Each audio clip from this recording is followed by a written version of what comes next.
मासा घटे न तिल बधे, वो विधाता लिखे जो लेख। कौन विधाता? आदि पुरुष आदि राम, श्री राम का भी राम। राम राम सब जगत बखाने, पर वो आदि राम कोई बिरला जाने। वो आदि राम जो सबका राम है। कहते मासा घटे ना तिल बधे, वो विधाता लिखे जो लेख। और उस लेख को फिर कौन मिट सकता है?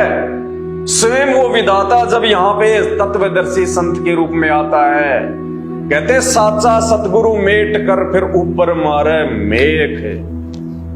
मासा घटे ना तिल बधे, विधाता लिखे जो लेख। और साचा सतगुरु मेट कर ऊपर मारे मेख।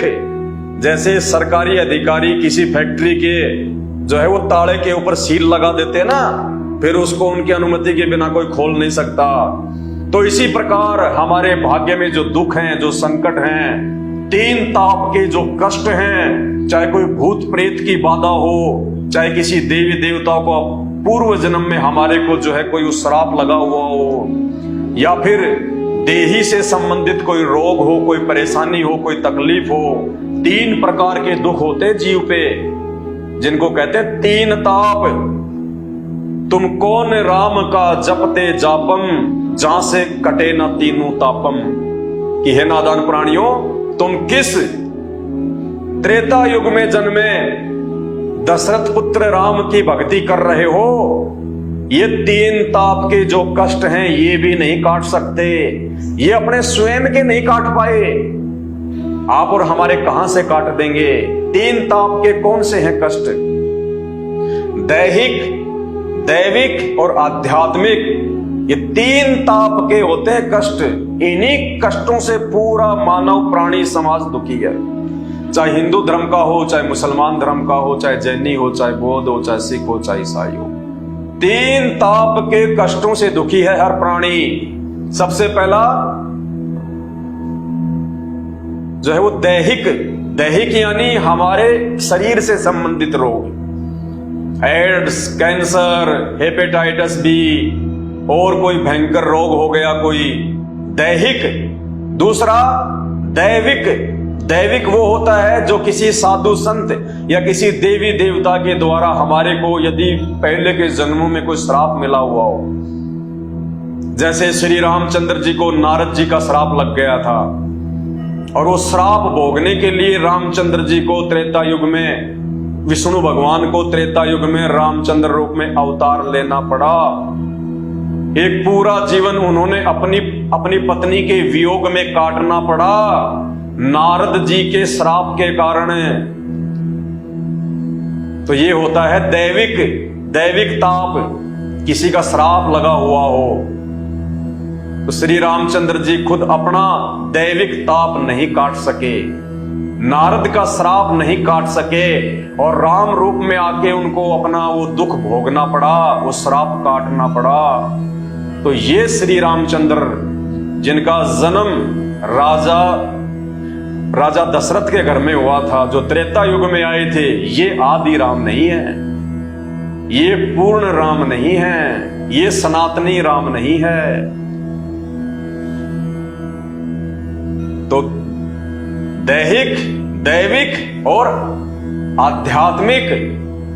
आध्यात्मिक ताप वो होता है, आध्यात्मिक दुख वो होते हैं जन्म जन्मांतरों में हमने जितने भी मानव जन्म धारण किए हैं, और उन मानव जन्मों में हमने जितने भी कर्म और कुकर्म किए हैं। जैसे आज ये कसाई हैं, बकरे काटते हैं, मुर्गे काटते हैं, जीव हत्या कर रहे हैं। मानव जन्म प्राप्त करके आज ये जीवों की हत्या कर रहे हैं चंद पैसों के लिए, अपना परिवार पालने के लिए।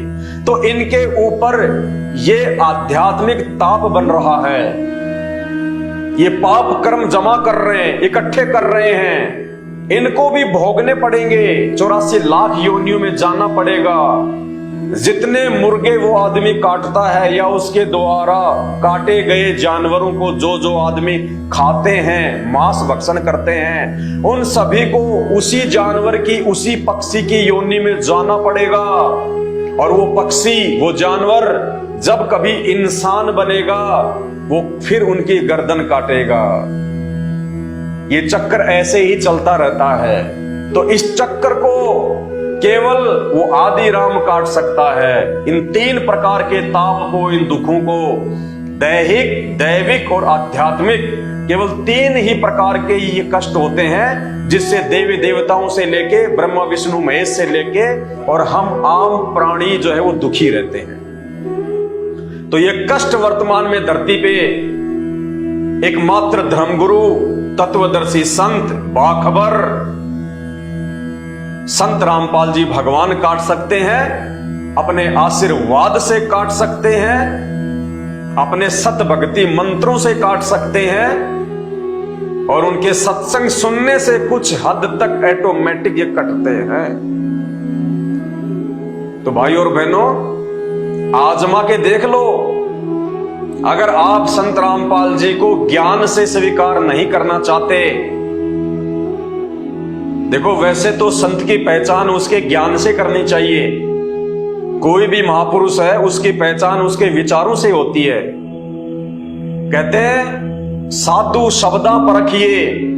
जो साधु महात्मा होते हैं, जो संत होते हैं, उनकी पहचान, उनकी परख उनकी वाणी से होती है, उनके शब्दों से होती है, उनके जो है प्रवचनों से होती है।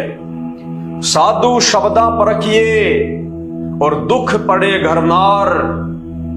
औरत की पहचान उस समय होती है जब उसके पति या उसके परिवार पे कोई संकट आता है, कोई परेशानी आती है, और जब वो पति अपनी औरत से कहता है कि भगवान काम धंधा भी ठीक नहीं चल रहा है, व्यापार में घाटा हो गया है, कर्जा ज्यादा हो गया है, बच्चों की फीस सर पे चढ़ गई है, घर में राशन भी पर्याप्त नहीं है, तो ऐसा कर अपने कुछ गहने मेरे को दे दे, थोड़ा इनको बेच के या इनको किसी सुनार के पास में जो है वो गिरवी रख के अपन थोड़ा अपना पारिवारिक स्थिति को ठीक कर लेते हैं, और जैसे समय सही आएगा अपन पैसे देके वापस उनको छुड़वा लेंगे। तो उस समय वो औरत यदि ये कहती है कि नहीं, ये तो मेरे माता पिता के दिए हुए हैं, ये तो मेरे माँ बाप ने अपनी मेहनत की कमाई से दिए थे जब मेरी शादी हुई थी, मैं कैसे दे दूं, तो समझ लेना वो औरत आपके दुख में और सुख में भागीदारी नहीं है।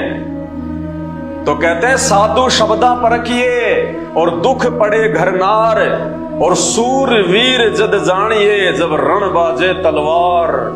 जो सूरवीर होता है, जो योद्धा होता है, उसकी पहचान उस समय होती है जब युद्ध के मैदान में आमने सामने टक्कर होती है। यदि वो पीठ दिखा के नहीं भागता है और लड़ते लड़ते चाहे उसके शरीर का एक एक पुर्जा ही क्यों ना जो है उकट पड़े, वो पीठ दिखा के नहीं भागता। कहते सूरवीर आदमी की, योद्धा की पहचान युद्ध के मैदान में होती है, और अगर वो डर के मारे पीठ दिखा के भाग जाए तो समझ लेना वो सैनिक नहीं है, वो योद्धा नहीं है, वो कायर है।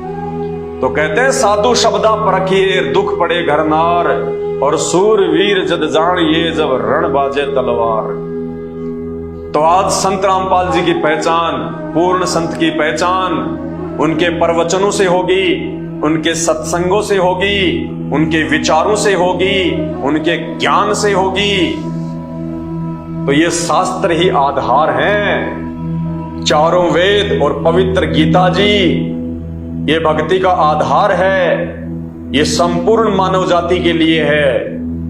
ये चारों वेद और गीता जी मुसलमान धर्म के लोगों के लिए भी हैं, हिंदुओं के लिए भी है, जैन, सिख, बौद्ध और ईसाई भाई बहनों के लिए भी है।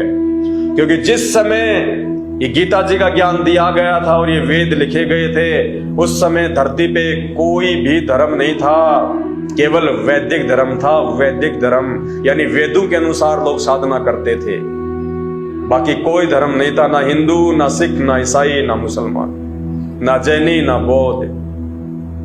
तो इन धर्म शास्त्रों के अनुसार यदि आपके गुरु जी का ज्ञान है, इन धर्म ग्रंथों के अनुसार यदि आपके गुरु आपको ज्ञान दे रहे हैं, मंत्र दे रहे हैं, साधना बता रहे हैं, और इन धर्म ग्रंथों के अनुसार ब्रह्मा विष्णु महेश 33 करोड़ देवी देवता, उनकी माता दुर्गा और पिता काल, मुसलमान धर्म में जिसको शैतान कहा गया है, ये पूजा के योग्य नहीं है, ये पूजा के लायक नहीं है। इनकी पूजा से ना आपको सुख मिल सकता, ना आपके ऊपर कोई आवश्यकता से ज्यादा, आपके संस्कार से ज्यादा संकट आ सकते हैं। ये तो एज ए मैनेजर की तरह काम करते हैं, उस परमात्मा के नुमाइंदे बन के, उस परमात्मा के नौकर बन के, आदि पुरुष के नौकर बन के। और वो आदि पुरुष आज धरती पे स्वयं सतगुरु रामपाल जी भगवान के रूप में प्रकट है। तो भाई वर्तमान में उनकी शरण में आके जो लाभ आप प्राप्त कर सकते हैं, वो लाभ आपको 7 जन्मों में भी ये हमारे धर्मों के धर्म गुरु और मनमुखी रूप से आप चाहे कितना ही गीता जी का पाठ कर लो, कितना ही आप जी कुरान शरीफ की आयतें पढ़ लो, कितना ही आप जी भागवत सुधा सागर की ये कथाएं सुन लो और कर लो, नहीं मिल सकते। और इसका जीता जागता प्रमाण है, एक रितेश्वर जी महाराज हैं, हिंदू धर्म गुरु, वर्तमान में भयंकर रूप से कैंसर से पीड़ित हैं और दुनिया को श्री भागवत सुधा सागर की वो कथाएं सुनाते हैं और कैंसर से पीड़ित हैं, बेड पे हैं, अंतिम श्वासें गिन रहे हैं। एक श्री प्रेमानंद जी महाराज हैं, कैंसर से पीड़ित हैं, डायबिटीज उनको, हाई ब्लड प्रेशर उनको, दोनों उनकी जो है वो किडनियां फेल हैं, फिर भी मनमुखी साधना को जो है वो पकड़ के बैठे हैं। और आज से पहले हमारे सनातन धर्म में जितने भी साधु संत महात्मा हुए हैं, विशेषकर इन 500 वर्षों में आप उनका इतिहास उठा के देख लो, सभी साधु संतों की अकाल मृत्यु हुई है, दुर्गति से मौत हुई है, बीमारियों से मौत हुई है, तो किसी को जहर दे दिया गया। अरे भक्ति करते करते भी अगर ऐसे मृत्यु होनी है तो क्या आवश्यकता फिर भक्ति की, क्या आवश्यकता फिर भगवान की, फिर क्या लाभ दिया उस धर्मगुरु ने आपको। तो भाई सच्चा सतगुरु वर्तमान में संत रामपाल जी हैं। अगर कोई उनकी मर्यादा में रह के, उनके 11 नियमों में रह के अगर उनकी साधना करेगा, उनकी भक्ति करेगा, संत रामपाल जी स्टाम्प पे लिख के देते हैं, स्टाम्प पे, कि आपको जिंदगी में कभी कोई महामारी छुएगी नहीं। लगना तो दूर की बात है, कोई भी महामारी आपको छू भी नहीं सकती। आपकी आंखों के सामने कभी आपके घर में कोई अमंगल नहीं हो सकता। आपके रहते सहते आपकी आंखों के सामने आपके बेटा बेटी की कभी अकाल मौत नहीं हो सकती, एक्सीडेंट में मौत नहीं हो सकती। औरत कभी विधवा नहीं हो सकती, वो अपने पति से पहले नहीं मर सकती, सॉरी, वो अपने पति से जो है वो पहले मरेगी, पहले उसका पति नहीं मर सकता। वो दुख औरत नहीं उठा सकती अगर संत रामपाल जी की शिक्षा है तो, और अगर उनके 11 नियमों में है तो। आपके काम धंधे में, आपके व्यापार में कभी कोई नुकसान नहीं हो सकता। परमेश्वर आपको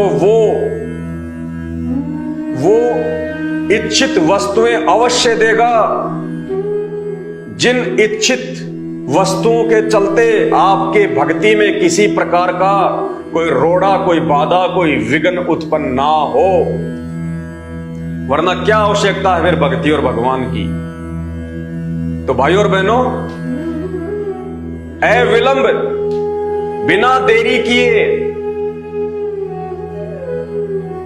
पहचान कर लीजिए संत रामपाल जी की, सच्चे संत की, सच्चे धर्मगुरु की।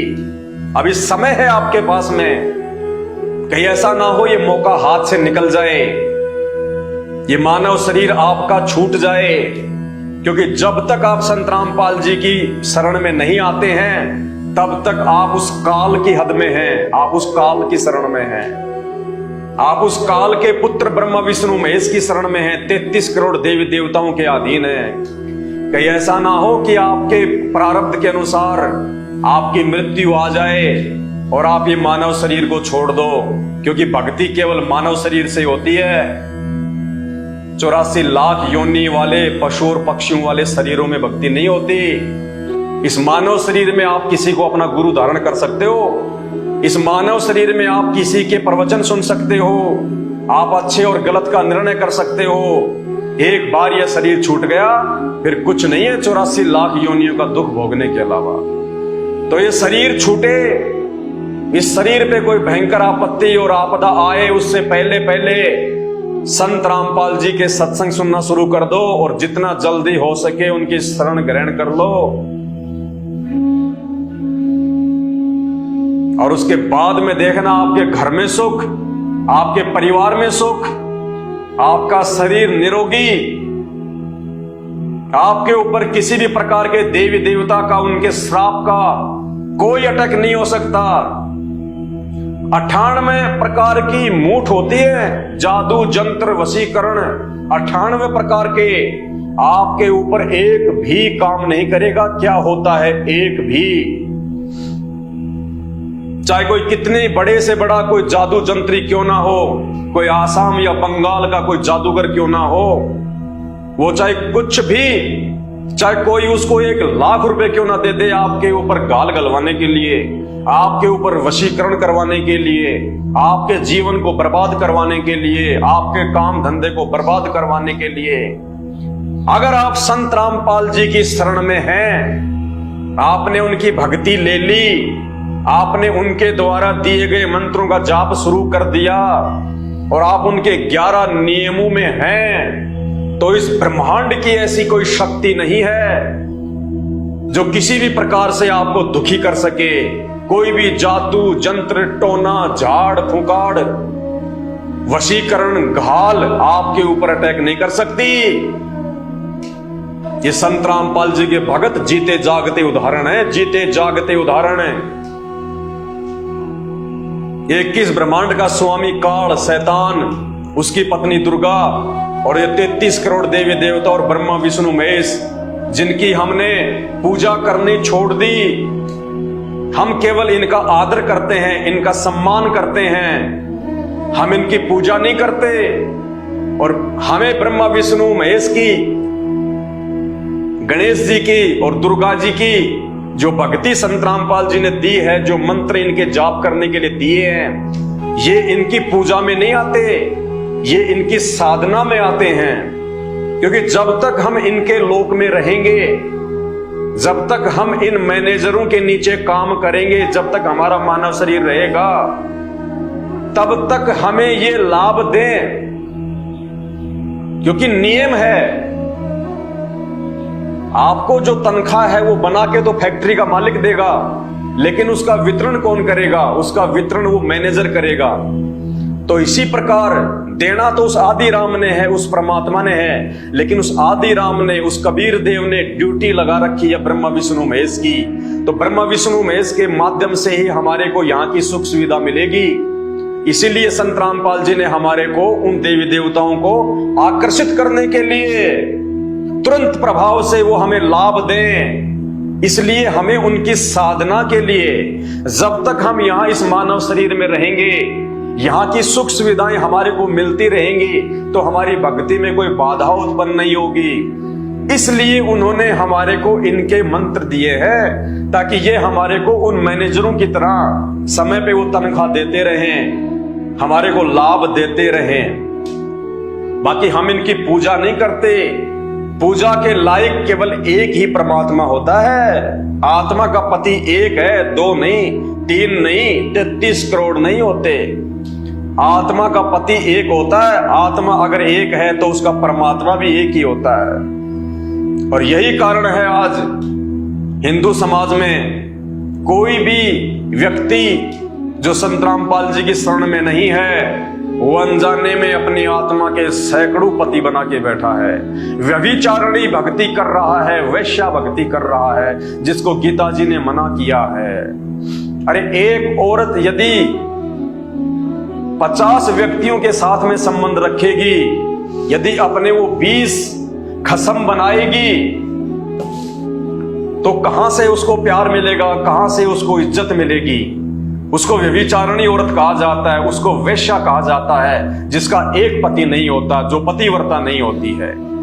तो ठीक इसी प्रकार इस धरती पे यदि कोई पतिव्रता भक्ति कर रहा है, किसी एक परमात्मा की भक्ति कोई कर रहा है, जो परमात्मा पूजा के योग्य है, जो परमात्मा इबादत के योग्य है, वो केवल वो आदि पुरुष है, वो आदि राम, वो कबीर देव, जो आज तत्वदर्शी संत के रूप में, संत रामपाल जी के रूप में धरती पे प्रकट है।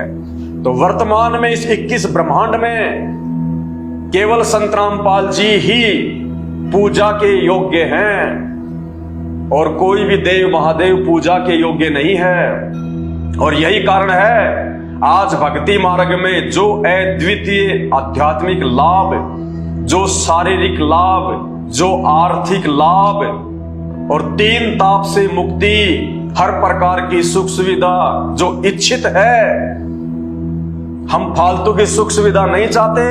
हमें ज्ञान दे दिया परमात्मा ने। हम भौतिक वस्तुओं के पीछे अंधे होके आम प्राणियों की तरह नहीं दौड़ते। कहते साईं इतना दीजिए जिसमें कुटुंब समाओ, हम भी भूखे ना रहें साधु न भूखा जाए। बस हमें संत रामपाल जी ने इतना ही मांगना सिखाया है उनसे, और हम केवल अपने गुरुदेव भगवान से मांगते हैं। हम ब्रह्मा विष्णु महेश से डिमांड नहीं करते, ब्रह्मा विष्णु महेश से मांग नहीं करते, हम दुर्गा से मांग नहीं करते, उस शैतान से मांग नहीं करते।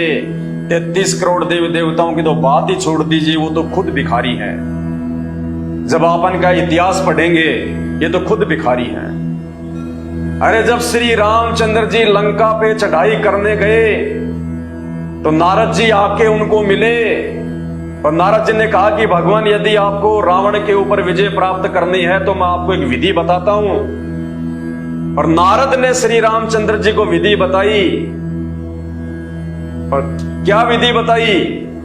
दुर्गा पूजन। रामचंद्र जी ने दुर्गा का पूजन किया, नवरात्रि के व्रत किए, ये सोचकर कि मेरे को कोई शक्ति मिल जाए, मेरे को कोई वरदान मिल जाए और मैं रावण को जीत सकूं, विजय प्राप्त कर सकूं, अपनी पत्नी को वापस लेके आ सकूं। अरे आदि राम किसी की भक्ति नहीं करता।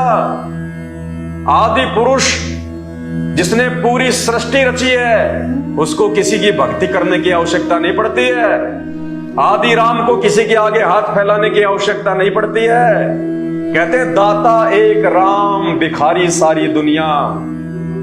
वो आदि पुरुष, वो आदि राम, वो दातार है, वो सबको देने वाला है। बाकी सब दुनिया भिखारी है। तो जितने भी देवी देवता हैं ये भी उसी आदि राम को पूजते हैं जैसा इनको ज्ञान है। तो श्री रामचंद्र जी आदि राम नहीं थे, आदि पुरुष नहीं थे। वो तो नवरात्रि का व्रत किया करते थे। तो वो आदि पुरुष, वो आदि राम आज धरती पे संत रामपाल जी हैं। भाई और बहनों, परमात्मा ने आपको मानव जन्म दिया है, सोचने समझने की क्षमता दी है। जो बुद्धि परमेश्वर ने इंसान को दी है वो बुद्धि 84 लाख योनियों में और किसी पशु पक्षी के पास में नहीं है, किसी प्राणी के पास नहीं है। तो क्यों दी परमात्मा ने, जबकि हम भी तो 84 लाख योनियों में हैं। खाली हमारे शरीर की ही तो खाली भिन्नता है। आप किसी भी जानवर को देख लीजिए, उसके भी हाथ पैर हैं, आंखें हैं, नाक है, मुंह है, वो ही मलमूत्र त्यागने का द्वार है, वो ही जो है बच्चे उत्पन्न करने की उनकी प्रक्रिया है, वो ही मोह ममता उनके अंदर है, उनके भी जो है वो शरीर पे खाल है, उनके भी बाल हैं, सब कुछ वही है। वो भी लड़ते हैं, झगड़ते हैं। तो हम इंसान भी 84 लाख योनियों के अंतर्गत ही आते हैं। हम इंसानों को सम्मिलित करके ही 84 लाख योनियां बनती हैं। लेकिन इन 84 लाख योनियों में से फिर क्यों भगवान ने हमारे को ये मनुष्य जीवन दिया? आज हम एरोप्लेन में चल सकते हैं, बस में चल सकते हैं, यात्रा कर सकते हैं, भूख लग रही है तो हम खाना खा सकते हैं, किसी को अपनी पीड़ा बता सकते हैं, दर्द है डॉक्टर के पास जा सकते हैं, पैर में कांटा चुभ गया किसी को हम बता सकते हैं, हम खुद भी निकाल सकते हैं। जानवर, उसके मुंह में जीभ है, उसके भी हाथ पैर हैं, लेकिन अगर उनके पैर में कांटा चुभ जाए तो वो किसी को उठा के दिखा नहीं सकते कि मेरे पैर में कांटा चुभ रहा है, ये कांटा निकाल दो। एक भैंस के पेट में दर्द हो जाए तो वो अपने मालिक को अपनी जुबान से बोल के कह नहीं सकती कि मालिक मेरे पेट में दर्द है, मुझे कोई डॉक्टरी उपचार करवाओ, कोई वेटनरी डॉक्टर लाओ। ये खासियत केवल परमेश्वर ने हमें इंसानों को दी है। और किस लिए? सिर्फ उस एक परमेश्वर की पहचान करें, उस आदि राम की पहचान करें, उस आदि पुरुष की पहचान करें। क्यों? जन्म और मरण से छुटकारा प्राप्त करने के लिए। क्योंकि आज हम सोच सकते हैं मानव बुद्धि में कि आज यदि इस मानव शरीर का मैंने भक्ति करके सदुपयोग नहीं किया, सच्चा गुरु धारण करके सदुपयोग नहीं किया, तो अगला जन्म मेरा उन्हीं 84 लाख योनियों में होगा। फिर ना मैं गुरु बनाने के लायक रहूंगा, ना मैं सोचने के लायक रहूंगा, ना मैं विचार करने के लायक रहूंगा।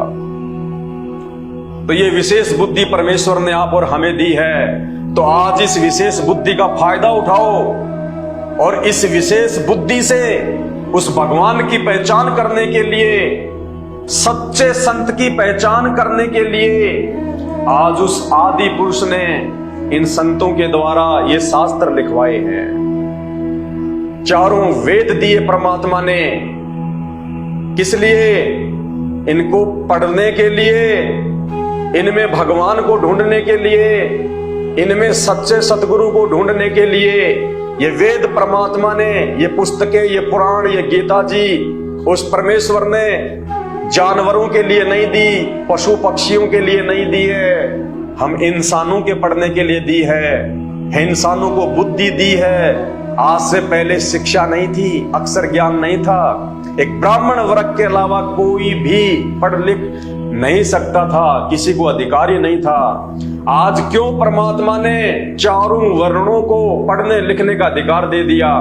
आज हमें कोई नहीं रोक सकता, कोई मना नहीं कर सकता कि तू अपने बच्चों को नहीं पढ़ाएगा तो नीच जाति का है, तू तो शूद्र है या तू तो वैश्य है। आज परमात्मा ने सबको अधिकार दे दिए, सबको स्वतंत्र छोड़ दिया कि बच्चों अब इस मानव शरीर का फायदा उठाओ जो भगवान ने तुम्हें दिया है, जो आदि राम ने दिया है तुम पर मेहर होके। क्योंकि 84 लाख योनियां भोगने के बाद एक मानव शरीर मिलता है, एक मानव शरीर। ये हर बार नहीं मिलता, ये बार बार नहीं मिलता। इसलिए आज इस मानव शरीर की उपयोगिता इसी में है कि हम उस परमेश्वर की पहचान करें, उस आदि पुरुष की पहचान करें। और गीता जी चीख चीख के कह रही है, अरे फिर कौन से दिन समझेंगे हम, कौन से धर्म ग्रंथ की मानेंगे? हम हिंदू गीता जी से बढ़ के तो किसी ग्रंथ को मानते ही नहीं। अरे तो फिर मानते क्यों नहीं गीता जी की, जो गीता जी चीख चीख के कह रही है अध्याय नंबर 15 श्लोक नंबर 104 में कि हे अर्जुन, अगर तुझे पूर्ण मुक्ति चाहिए, पूर्ण मोक्ष चाहिए तो किसी तत्वदर्शी संत की खोज कर ले। अरे जबकि अर्जुन तो श्री कृष्ण जी का चेला था। श्री कृष्ण जी पांचों पांडवों के आध्यात्मिक गुरु थे। तो श्री कृष्ण जी ने अपने आप को भी नकार दिया, अपने आप को भी छोटा साबित कर दिया और क्या कहा कि अर्जुन, अगर तुझे पूर्ण मोक्ष चाहिए, अगर तुझे पूर्ण मुक्ति चाहिए तो किसी तत्वदर्शी संत की, धीरा नाम संत की खोज कर ले। जाके तू उनको दंडवत प्रणाम कर, तू उनको जो है वो प्रसन्न कर और जैसा वो तुझे भक्ति साधना बताए उसके अनुसार भक्ति कर। तो श्री कृष्ण जी ने भी अपने आप को फैल कर दिया कि अर्जुन, ये जन्म मरण का रोग मिटाना मेरे बस की बात भी नहीं है, 84 लाख योनियों में जाने से बचाना मेरे बस की बात भी नहीं है, ये तो तुझे वो तत्वदर्शी संत ही बचाएगा। तो भाई वो तत्वदर्शी संत आज संत रामपाल जी भगवान है इस धरती पे। अरे और कैसे बताएं भाई, कैसे कहें, बोलना तो पड़ेगा ही। और जो समझदार होगा, जो उस पूर्ण परमेश्वर की अच्छी आत्मा होंगी, जिनको वास्तव में भक्ति करनी है, जिनको वास्तव में अपना रोग कटवाना है जन्म और मरण का, वो आत्माएं संत रामपाल जी के सत्संग सुनेंगी, वो उनके प्रवचन सुनेंगी और सुनेंगी तो निश्चित तौर पे उनको समझ में भी आएगा। क्योंकि ये ठीक का समय है, ये भक्ति और भगवान की प्राप्ति का समय है, ये कलयुग, ये मोक्ष प्राप्ति का समय है। इस कलयुग में ही आत्मा का मोक्ष होता है, आत्मा का उद्धार होता है। आज से पहले के युगों में ना ही तो आत्मा को भगवान की आवश्यकता पड़ती है और ना ही वो मोक्ष का समय होता है। क्योंकि आज हर प्रकार से प्राणी दुखी है, परेशान है और परेशानी में ही आत्मा अपने परमात्मा को पुकारती है, याद करती है। तो भाई और बहनों, देर ना करो। ये भगवान अगर एक बार हाथ से छूट गया, या उससे पहले यदि आपका ये शरीर छूट गया, फिर कुछ नहीं मिलेगा। फिर 84 लाख योनियों में कल को गधे बनेंगे, कुम्हार के नीचे रहेंगे, सारा दिन वो ईंट ढोएगा, लठ मारेगा। फिर अगले जन्म में बैल बनेंगे, एक किसान के नीचे आ जाएंगे, सारा दिन खेत में हल जोतेगा, गाड़ी में जोतेगा, माल ढोएगा और लकड़ियों से पिटाई करेगा। तो आज सुअवसर है कि हम संत रामपाल जी के प्रवचन सुन लें, अपने आप को जातिवाद से दूर करें, अपने आप को इन धर्मों की जंजीरों से दूर करें और निष्पक्ष होके अपने आत्म कल्याण के लिए संत रामपाल जी के सत्संग सुनना शुरू करें। तो ये तो केवल एक भूमिका सी बनी थी। अब आज का लाइव वीडियो अब शुरू होगा।